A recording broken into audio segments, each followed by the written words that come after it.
Hello, everybody. Welcome back to Day to Day. I'm Greg Michelson, and I'm here with a new friend, Tony Medrano. Am I saying it right? Yeah, absolutely. Pronounced it Nice. perfectly, Greg. Nice. Well, it's easy to pronounce. But I met Tony not too long ago, and I'm looking forward to hearing a bit about you and what you're up to in the AI space. So why don't we start there? Why don't you give us a little background on you and what got you where you are today? Sure, wonderful. Well, I've been in the technology space for about 25 years now.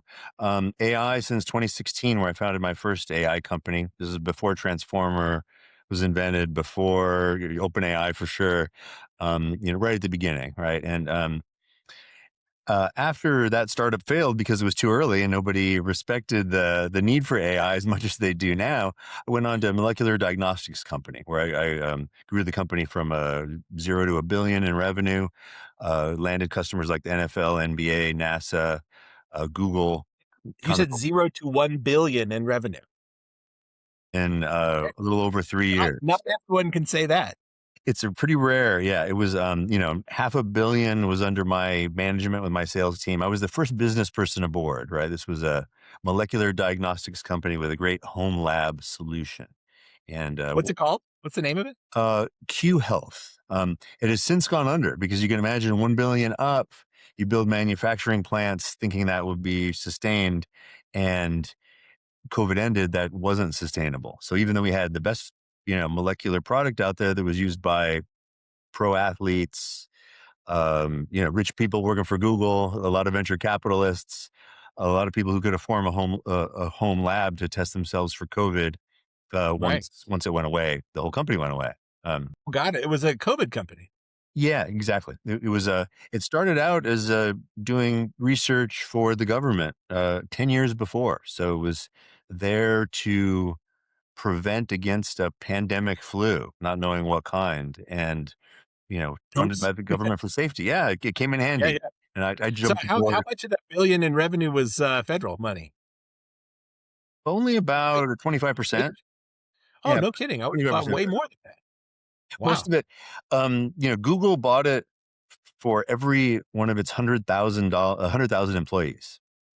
Wow. So that eclipsed everything. And then, with the NFL and NBA used it to restart the season. If you remember that when the NBA had the bubble, we were at the bubble managing everybody in the bubble. So right at the beginning where people had a lot to lose by shutting down, everybody came to us because we were the most accurate solution. And that was by far the biggest, you know, experience with hypergrowth that I've ever had, probably that anybody's had, right? Uh, Yeah, no, that's outrageous. 0 to exactly. a billion in 3 years? That's crazy. And was all business to business enterprise deals. So, $100 million contracts with Google, $10 million contracts with the sports leagues, $1 million contracts with the sports teams, and smaller enterprises like private equity firms, and technology companies mostly. People that had a lot of um, valuable employees that they needed to have in the office, and there was no other way than to test them at the door. If you remember those days, I'm glad they're over. It was certainly a different experience. But that was before my first AI company, and then since then, I combined my experience in artificial intelligence with medical technology, and I've founded Longevity Plan AI, where we are an AI company that supplies peptides to individuals, mostly over 40 executives or athletes, people that, want to be more athletic, with specific goals in mind. Oftentimes they're weight loss, like GLP-1s we've all heard about, Ozempic. We don't sell Ozempic, but we sell sort of the next generation in peptides that work for injury recovery, mitochondrial repair, targeted fat loss, especially for visceral fat, some of the harder to do things.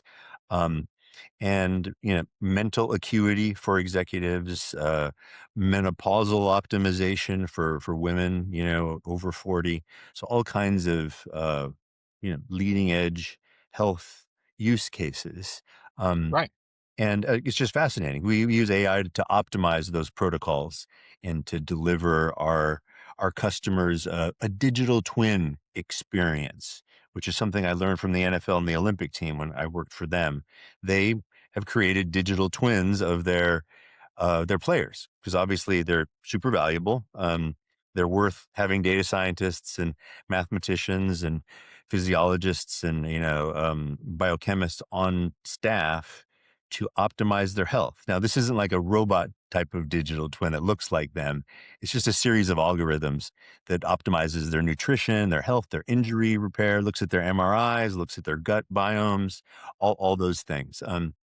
At Longevity Plan, we wanted to do that, but democratize it, do it cheap, Okay. simple, and actionable for people like us that, could spend a little bit of money on something like, a wearable, but wanted something that was more personal than a wearable that has these generic metrics out there that don't really track it. So now, with Longevity Plan, you can do something experimental like peptides, optimize your health in whatever way works for you, and use AI to get the most out of it instead of just guessing, because there's a lot of guesswork in peptides.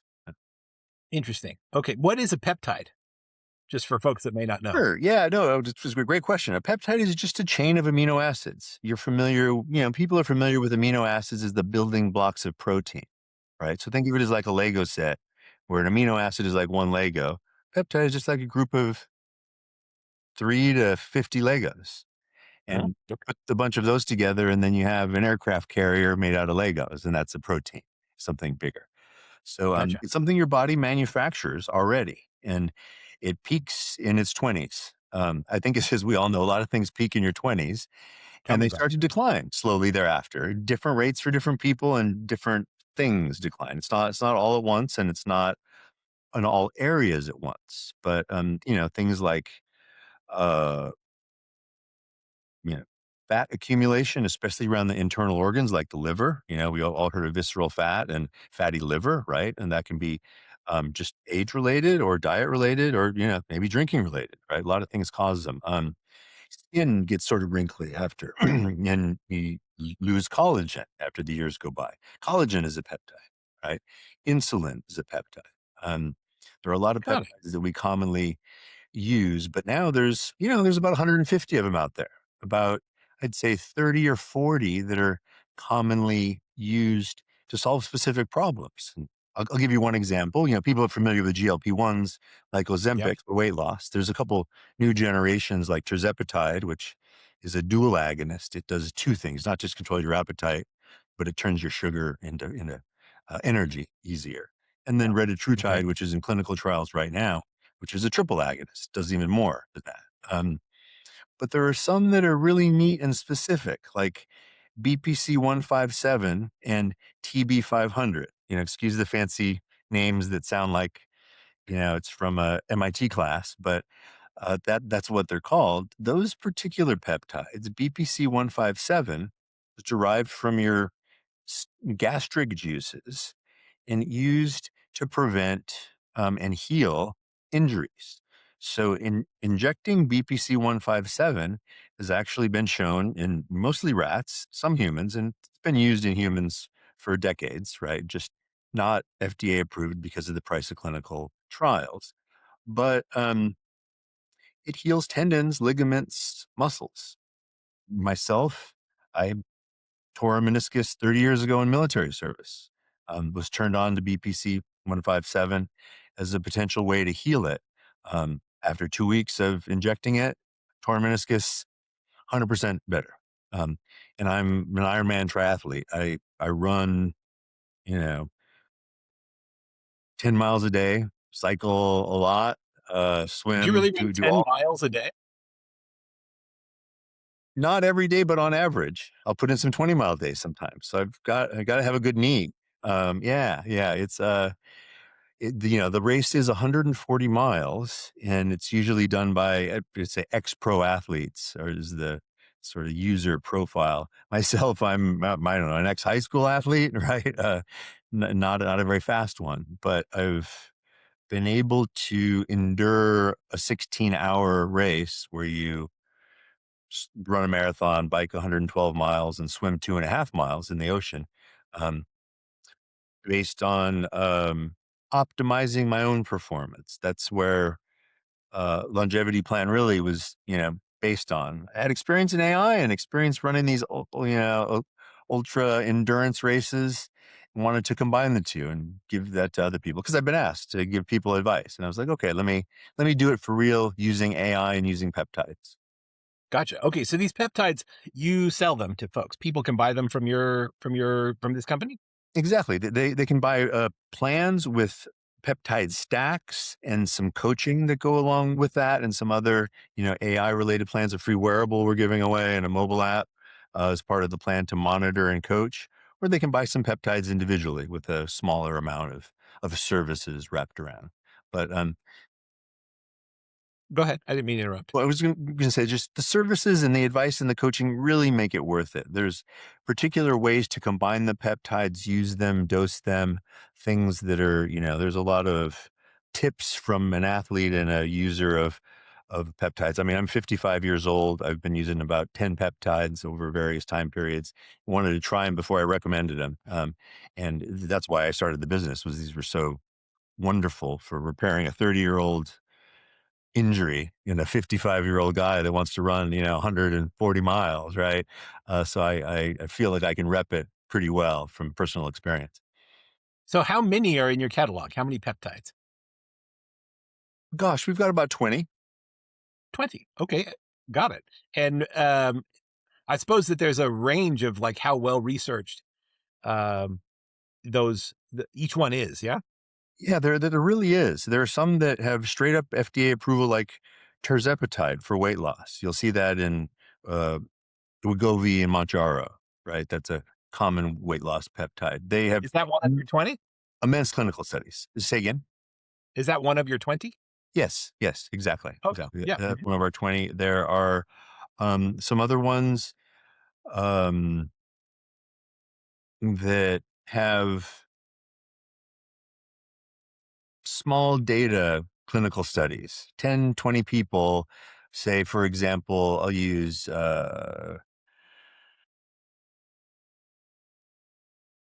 the copper peptide, GHK-CU. Very common in women's skin cream. So it's been used for decades in very expensive women's skincare topically. Um, Injectable, it's been used for burn victims, prescribed. It's been used for skin repair, hair growth, uh, gene activation, and just general youth and longevity, right? Really works. I've been using this one for months. The clinical studies are small groups. There's no way to patent a lot of these peptides because they are generated by the human body. That big pharma, understandably, doesn't want to spend $500 million on a broad clinical study on something they can't patent. So Right. what they do is they pick something like tirzepatide that works for a larger market like weight loss, and change a couple molecules, call it Wegovy, and market it out under their own name. Um, and there's a whole host of ones, peptides that don't have any human clinical data, but they're still being used and have been used, decades Now, by. I thought that Wegovy was the brand name of Ozempic. That they rebranded it as a weight loss drug and called it Wegovy. Is that wrong? Yeah, I believe so. Ozempic, well, that's just of generation two. You could say it's the same thing. It's an improvement on Ozempic, which is, Gotcha. Got it. Okay, and I'm curious about the AI. So, how does the AI help your customers figure out the right regimen or stack to consume? How does that work? It's got to collect some data. Do you have to talk to it? exactly. Or? Yeah, the first step is collecting data because there's not much out there. Individual doctors have been prescribing these, like I said, for decades to individuals, and they haven't been systematically compiling thousands of users. That's what we're doing. We're giving away a free wearable to all of our peptide users, and tracking them, coaching them with it. But more importantly, for peptide research, we're having them uh, tell us which peptides they're using when and how much.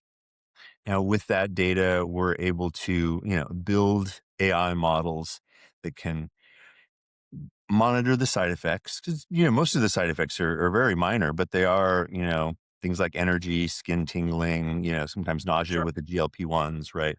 Um, Uh-huh. most of them pretty good. I've cut my alcohol consumption by like 95%. I just don't feel like drinking a beer anymore, which is great for health. I would have never wanted to before, but I enjoy the benefits now. So same with coffee. I used to be a big coffee drinker. Now with peptides, because I have so much energy, um, I, I don't crave coffee anymore. It's not Don't bad for need my the stomach. caffeine. Right. So we're tracking all of those things in a massive data set and then enabling, our AI to eventually make recommendations for dosing and also to contribute to the scientific community because there have been minimal clinical studies, especially on the lesser peptides. There are some that are not quite as popular as BPC 157, GHK-CU. That those are, I'd say, two of the best. MOTS-c, another one that repairs your mitochondria so you can produce more ATP and have more energy. That's one of my favorites, right? It's great pre-workout peptide or just longevity peptide for, you're doing things at the cellular level as opposed to just at the topical level, right? It's much, much better um, over the long term. And putting all that together, because some of these peptides interact with each other. Some are made to be in stacks. We've heard that term before, maybe in the peptide community, that people like to stack a couple peptides together because of complementary effects. Well, now we're Are finally these going to these are be all able to say are again. these all these are all injectables? None of them are About pills? 90% are injectables, and that's because, the stomach breaks down most of the peptides. They're kind of gentle and, you don't get as big a bang for your buck. They're not as Yeah. bioavailable if you take them Sure, orally, sure. but there's a few that are, like BPC 157 because it's made from your stomach juices works in pill form, um, and a few others do. A few others are topical as well, but you can imagine putting something on your skin from the outside in. It's a topical solution and it's a point solution too. When you Mhm. inject them subcutaneously, the results tend to be full body. Um, Gotcha. Yeah, but there's a psychological hurdle there to injecting yourself, yeah? I started and TRT probably I don't know, 2, 3, 4 years ago, and I remember doing that first injection, and there's a psychological hurdle to stabbing yourself with a needle. At the end of the day, like, it doesn't hurt at all now, and it didn't then. But there yeah, I had to my sister's a nurse, I had to call her, I was like, "All right, walk me through this," like, she goes, "Yeah, it's like throwing a dart at your leg, basically, just do it," and no, I remember that too. I started at TRT when I was 45, and the needle for testosterone is a little bigger too because the molecule is oily and viscous. Um, For peptides, luckily, not so much. You use a tiny, tiny needle. That takes some of it. But yeah, the getting over that first injection is an issue. Now but you feel it's like such a boss after you do it, you know what I mean? It's like, "Yeah, I did that." well, yeah, and TRT really, comparing it to TRT, which made a difference in my life, right? I was feeling just run down, non-energetic, not as productive at 45. Um, did it for business reasons, really. Needed the, mental sharpness and to be able to compete in the technology industry. Um, that's how peptides feel. It's a very similar to me, I'd say result as far as the magnitude goes, where sometimes you hear claims by supplements or vitamins about what they do. That might be true, but the magnitude is so small. If Mhm. you try something like zinc because it's supposed to help with magnesium maybe with sleep. The Yeah, magnitude is tiny. With the yeah. peptides, I notice it right away and continuous at last. I can feel myself burning more energy. I mean, I've lost 32 pounds in 9 weeks on peptides. And I didn't have that much to lose before. I just needed to get back into Ironman triathlon shape kind of right Yeah. away because my knee injury was, getting me down, getting older, whatever. Um, but that's what I've noticed with n- no side effects really, other than a little tingly skin and a little less beer drinking. Yeah, Yeah.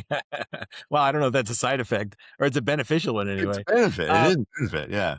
Now, you've got 20, but there's got to be more than 20. So you've got some weed out process for not adding. I what do you say to somebody who's a little skeptical about this whole like the whole industry of supplements, and because a lot of it is Yeah. smoke and mirrors and There's snake a oil. lot of smoke and mirrors, and especially I'd say the supplement industry as a whole is so full of fillers and scams and marketing. And I've been using creatine since I was in high school, right at the early days of creatine.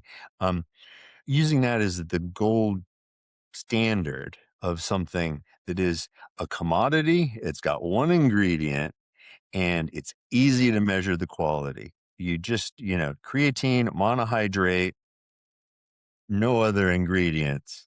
And does it have a plain label or is it marketed by influencers with bright colors and boom, gotcha type stuff? For me, that's really easy. Other people fall for that stuff. But as soon as I see marketing claims and big words with exclamation points like it's Batman in the 70s, I'm out. I want creatine, pure creatine.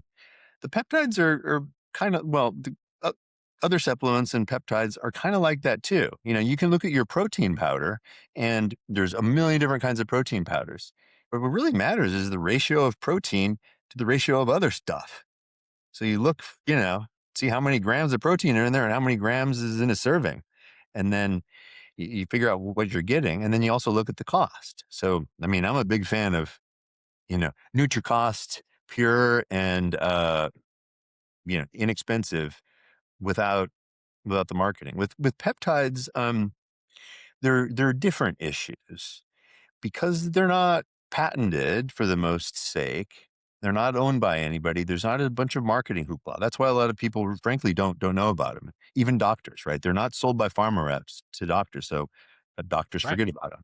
They're kind of Yeah. complicated, and each one's so different. When people group all peptides and say I don't like them or I do like them, I kind of know right away that they don't know what they're talking about because there are some that are well regarded and have a great amount of scientific research, and there are some that don't. And there are some that are poorly regarded and maybe dangerous. I mean, I'll use one as an example that something that is kind of questionable. There's a melanotan peptide out there that makes you tan, increases your sexual appetite a little bit, and sure, it helps with your hair and your diet a little bit too.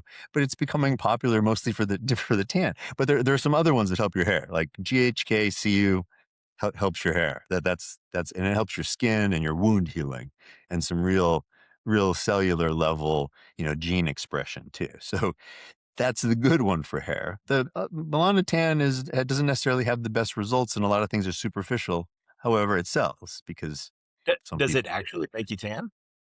it does, but it brings out your freckles too. So people will get tan, but freckles, and it's not bad that it makes you tan because it does save you from the sun, which in some ways is depending on your skin color is not a bad thing. Um, but then there are some others like BPC 157. When you tear an Achilles tendon, you inject that in and it'll fix you right up. Use TB 500 along with it to increase the transport. But BPC 157 will increase the blood flow to that hard to reach tendon ligament. It's something that is very serious at the cellular level, just like MOTS-c will give you more mitochondria and better performing mitochondria. And then there's a lesser known, I think it's SS31, that will help repair your mitochondria so MOTS-c can be more effective. It's kind of off the radar. We don't offer that one yet, but we probably will. I have one primary relationship with a 503A pharmacy, which is the highest standard that you can in the US for a compound pharmacy. Only FDA approved, only US doctor prescribed and shipped directly to our patients, um, to preserve chain of custody and dosing. Right. That's the highest level, but some of the other more experimental peptides I'll offer eventually under a big experimental banner that, hey, this is only, for So research. everything is pretty well has to be prescribed. So you work with doctors and stuff. Correct. Right now, everything is prescribed by U.S. based doctors and sent from U.S. based pharmacies. So it's absolutely high quality control, and completely legal at the highest level. All right. Well, let's say I'm a 35-year-old woman, and I'm interested in weight loss and skin health. I'm worried about wrinkles because I'm aging a bit, and I'm worried about maintaining my figure and stuff. And maybe I need to lose a little weight. What would you say? What should she do? Great, yeah, great question, great question. Um, Gosh, I'd say the first thing is um, GHK-CU, the copper peptide. This is something she may even be familiar with in her women's circles. It's extremely popular among women. It's the one used in skin cream for decades, and you could probably see it on some of her more expensive skin cream. Um, what it does is it binds to the copper molecules in your body and brings those to surface, and it helps your body produce more of GHK-CU that it was producing earlier. So it's not introducing anything foreign to your body, like foreign growth hormone or even testosterone, right? It's encouraging your body to produce that which it did when you were 20. Um, and right away, I mean, I've been using it for months now. Um, And it's injectable it's injectable. Injectable. in your belly, or you inject it? Usually once a day, subcutaneously in your belly. You just pinch a little belly fat, Oh, yeah. and you get the smallest needle. Inject, depending on the uh, how much you've diluted it, just a small amount. It can be 5 days a week is the say the usual dosage, but dosages can vary depending on whether you're trying to fix a problem or you're just on a micro dose for maintenance.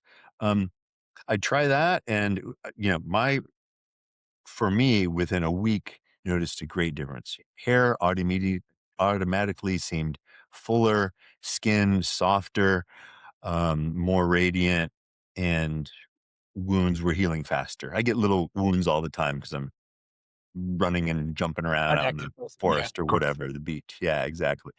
Being an athlete. But for women, that's, I'd say, the number one peptide. For weight loss, I'd probably go with tesamorelin. Um, FDA approved for weight loss. Not well known though, because it's approved for, I believe it's HIV patients that suffered because of the drugs on HIV, suffered visceral fat gains, and the typical beer belly or just middle section fat that the people get. Um, and what the tesamorelin does, it's a growth hormone releasing hormone. So, you inject a little before you go to bed. It tells your pituitary gland to release a little growth hormone, and you recover faster. It hits your visceral fat specifically, so your belly fat, um, and also helps you maintain muscle mass. So it's a great one to balance a GLP-1 like Ozempic. And both of these are actually commonly used with Ozempic too, because you don't want the Ozempic face. You want a fuller face that the GHK-CU can give you, and the tesamorelin will help you maintain the muscle and target the specific fat without further reducing your appetite. So those are really, yeah, two of the best ones. There's some other ones for, let's say, perimenopause and menopause that really help with a lot of women we're saying. Now, you said you have tirzepatide, but not Ozempic. What's the difference between somebody wanting to go to, say, a regular doctor and get a regular prescription for say Zepbound, which is tirzepatide, uh, Yeah, and so you are compounding, so yours would come in a vial instead of like the little fancy pen that they come in, kind of thing. correct, That'd be correct. the Ours difference. is non-branded and non is in a vial. So it would be titrated and recommended dosages by our pharmacy, but they would inject it with a normal, you know, Right, like an insulin needle needle. themselves, an insulin needle. Exactly, exactly. It would come with a lot more expert counseling and um, other services like the 5 instructors we have a day online open to all in various forms of science, medicine, and fitness. So I'd say that would be one of the differences. I mean, anybody should always work with their doctor to understand. So most of our referrals are from doctors that want a more comprehensive plan. 'Cause it's not really the peptide that does as much as, hey, are they eating right? Are they motivated to work out? Are they sleeping? So all of those type of coaching aspects. Um, Plus, the other things that a doctor may not prescribe. There are a lot of, the MOTS-c I talked about for cellular repair might not be something the doctor's familiar with. We certainly are. Athletes take it all the time. In fact, it's banned from the Olympics because it's so effective. What WADA, the anti-doping agency, has banned it. So it works for performance at least, and just for performance, not for any danger because Yeah, it yeah. certainly hasn't shown any. Got it. Yeah, Okay, how does the AI kick in? So you guys are, I guess, relatively young as a company, yeah? How we long have you been kind of operating? we are. We started about 9 months ago. Okay, wow. I noticed that really wearable data was becoming ubiquitous and also underutilized. Um, Whoop and Aura were building their own AI teams and their own say, digital twin like technology, but a lot of the other wearable companies weren't. And it's just now starting to be integrated with lab results, EHR data, coaching data, and to make it in a way that's actionable by coaches and by individuals. So our first step is to collect the data and then make it actionable and personalized. If you've used some of the wearables, there's a lot of ratios in there, but it's not really personalized. Oh yeah, great. Yeah, see, and I just got a Fitbit Air too. So I'm going to have Fitbit Air, one of our wearables from the company, and then a Whoop. And I had an Aura Ring, but I can't lift weights or ride a bike with it. So I got rid of the Aura Ring. But I love what they do, especially their focus on women's health and sleep. They're wonderful with that. But there's a lot of ratios. They're not that personal. Um, they guess at VO2 max, and they're very wrong. Um, they have a lifespan or a biological age predictor, but mine is literally half of what Whoop gives me on another platform. So in one, I'm 28, on Whoop, I'm like 58. It doesn't make any sense, right? And of course, they can't measure your VO2 max. Uh, we're incorporating all of that data in a way that's smaller scale, but much more personal for individuals that want it. Mainly because we're having fun. We're not venture capital finance, and we don't plan on being. So we want to take care of our customers and not have to scale. Um, Yeah. Now, when you have all that data, how are you analyzing it? Do you have data scientists on staff, or have you not gotten there yet? Yeah, we've got a number of data scientists. Our lead right now is a data scientist designer who's full time with the company. The company has we've got 4 other data scientists that work, almost all with all except one with PhDs, and the one that doesn't has a master's from Berkeley in data science. That good. Lot and all experienced in fitness too. I think you look at our advisory board, there's it's like 8 doctors, 3 PhDs, and a couple that have MD, PhDs, all in the field of health sciences, longevity, and have worked in health and biotech. So we have people that understand the industry pretty well.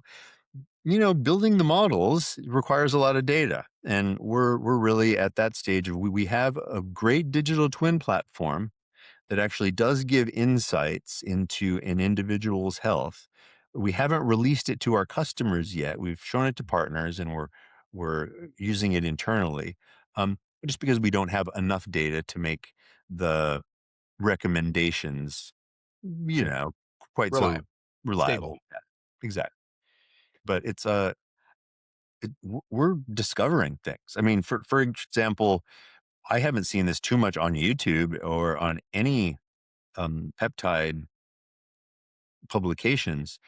But when you start taking GLP-1s or a few other peptides, your HRV goes way down, which is a What is sign of HRV? recovery. Heart rate variability. And this is something that I think Wearables almost discovered just recently, is that when your body is recovered from a hard workout, your heart rate variability is high because your body is reacting to small things and your heart rate goes up and down. When you're not recovered, your heart rate just sort of stays flat or whatever it is. So that's a sign that you're not recovered. It's not necessarily that intuitive, but it seems to be universally true, right? When you're on a GLP-1, that goes flat and your resting heart rate tends to go up, especially on retatrutide. So those type of differences, um, are worth studying for sure, right? They have other effects that we don't, the science doesn't know about yet because of the lack of clinical studies at a massive scale of some of these. And we want to do more. We want to find out more about how MOTS-c and the cellular optimization affects your energy levels and affects your performance, those kinds of things. Right, got it. Well, hey, after the show, I'm gonna definitely hit you up with Zerv. We're a we're an agentic data science platform, so I definitely Great. Okay, tell me more. Yeah. could be super useful for you. Basically, you just tell the agent what you want to do with your data, and it'll do the analysis for you and give you all the code and it, it's a huge aid, a huge productivity boost for data scientists. So definitely something we should talk about after. Great. Yeah. No, absolutely. We could the way I look at our digital twin platform are their personal data lakes with agentic AI on top, right? And that can be an agent or a series of prompts or something like that that allows people to discover their own trends and their own data, or us, massively across the platform to look at trends. So, yeah, the agentic approach we really appreciate. I'd love to look at it more. Yeah, Yeah, the way we approach it is that your data scientists can put together an analysis using the agent, but then share that analysis with other people, and they can use the agent to converse with the analysis. And say, look, I'm really interested in like joint pain relief, and how would that? What are you seeing in your data on that, and what should I take, and that sort of thing. And then the agent will just rely on the analysis that was done and not other stuff. So you can kind of build guardrails in and like reduce hallucinations and stuff like that. And the agent might often say, "Hey, that's not in the data. I don't know. I can't tell you." Or it'll say, "Hey, no, it is in there," and you could do X, Y, and Z. well, that's got to be really useful for corporate use cases. They'll have a internal database and they want to make sure it's confined to that. And it's no fascinating. How long have you guys been in business? We started in 2021, so it's been 5 years. So yeah, it's been a minute, but things are going. The whole large language model agentic movement has kind of thrown everything into disarray in the software space. Have you guys seen that in your work? Absolutely. On the positive side, it enables us to do 10 times more work per person, right? I only have a couple full-time employees and they all use at least a dozen AI tools each, and they'll cost money. There's subscriptions, but it's a lot faster for one person to do things with a lot of tools, especially Yes. when you work remote, like, than it is for many people to coordinate. Um, so it's, I think it's much more fun.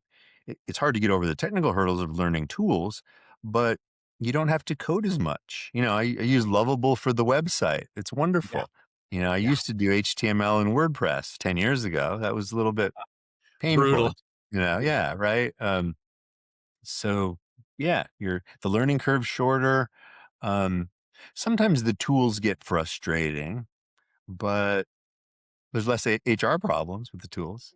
Yeah, that is true. I'm a big Joe Rogan fan, and he talks a lot about, the supplements he takes and peptides and stuff like that. I've gone on ChatGPT and sort of tried to ask questions about it. And the thing that I always find is that ChatGPT's response is totally keyed into how you ask the question. So if the way you frame the question is like, "Hey, peptides are great," tell me some that I should take, it'll be like, yeah, you should take these. Here's 12 things you should try. But if you say, hey, I'm skeptical of peptides, I think it's bullshit. What do you think? And then it'll come back and say, yeah, there's not much data and clinical studies are limited and you should be very cautious. You know what I mean? So just like Yeah, you ask absolutely. the I mean, question. ChatGPT especially, but the LLMs in general are super kiss assy, right? Totally. Yeah. They just want to make friends with you, so you trust them more, you talk to them more, you'll ask them more, and you'll buy more from them eventually, right? They're going to be taking over e-commerce. Um, So I think there's some wisdom in what you guys are doing in terms of like offering services wrapped around the different regimens that you're helping people find. Because you can get some hopefully unbiased and authoritative kind of expertise that you wouldn't be able to get from well anywhere really, I suppose, because there's so much spin and bias and mixed incentives and so on in the space. yeah, people just, they've learned that the American public, especially, but maybe, worldwide, reacts to drama and conflict more. And, influencer is a perfect example of influencer marketing where there's a focus on hooks and drama to get clicks as opposed to, scientific analysis, right? And I grew up looking at scientific analysis and looking for truth, regardless of where that ended up, and not coming in with opinions or at least being able to change my mind. It's one of the reasons we brought on 20 plus experts to give our daily seminars, and these are open to the public, so people can come in and join and learn about orthopedic surgery. And the orthopedic surgeon talking about recovery might talk about a little bit of peptides, but we're not paying him to talk about peptides. He's not there selling it or couching his things in a way like big tobacco would, right? Or anything like that. They're just there as a service to the public. Because building a community on trust, in my mind, is the right way to go. Hmm. So can anybody sign up for your how do people sign up? If somebody who's listening says, "Hey, I'd like to give that a go, see what these guys are all about," where do they go? How do they sign Yeah, up? just go to our website, the longevityplan.ai, and sign up for the free workshops. You'll then be put on a list and you'll get notified of every workshop that occurs through the month of June. We've got almost 5 per day, Monday through Friday. So Wow. different times, different topics from yoga to bodybuilding to biochemistry of peptides to women's health and hormones, to orthopedic surgery, and you know those are just a few of the exciting topics, all for free. Just come join, listen, like it's a free wellness summit. And is the actual product that you guys offer, is that a invitation only thing, or can anybody sign up for that? Anybody can sign up and buy. So you look at our website, look at the different peptides we have available, and you can buy a plan like a 90-day metabolic reset where we recommend, hey, here are, the 2 or 3 peptides you should use for this. Or if you want, you can piece together or add on, mix and match peptides.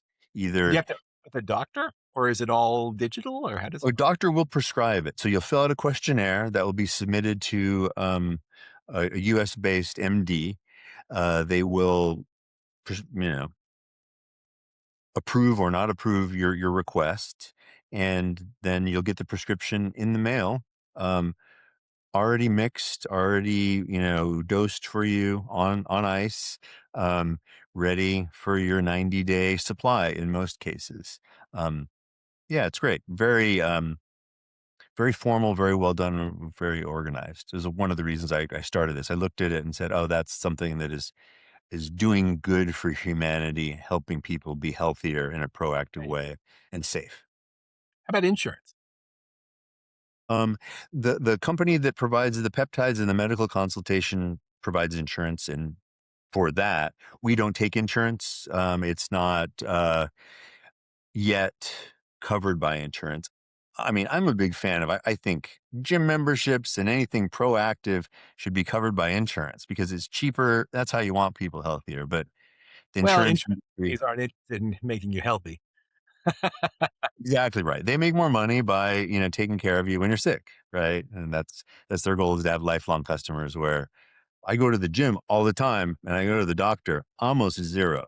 I'm other than peptides, I am on no prescriptions whatsoever, and I haven't been for years. I don't, Nice. it's great, and I count that as, one, it's a blessing, but two, I eat healthy and I try to sleep well, and most importantly, work out. I think. Cool. Well, Tony, this has been a fascinating conversation. You've opened my eyes to a lot of stuff I didn't have any idea about. So I'm definitely going to get on your website, give it a try. Yeah, And check it out. Let me know what you think. I'll give you a discount, or anybody that comes in via your podcast too. So killer. Nice. Excellent. Sounds good. All right, Tony. Well, hey, thanks for chatting. I really appreciate it.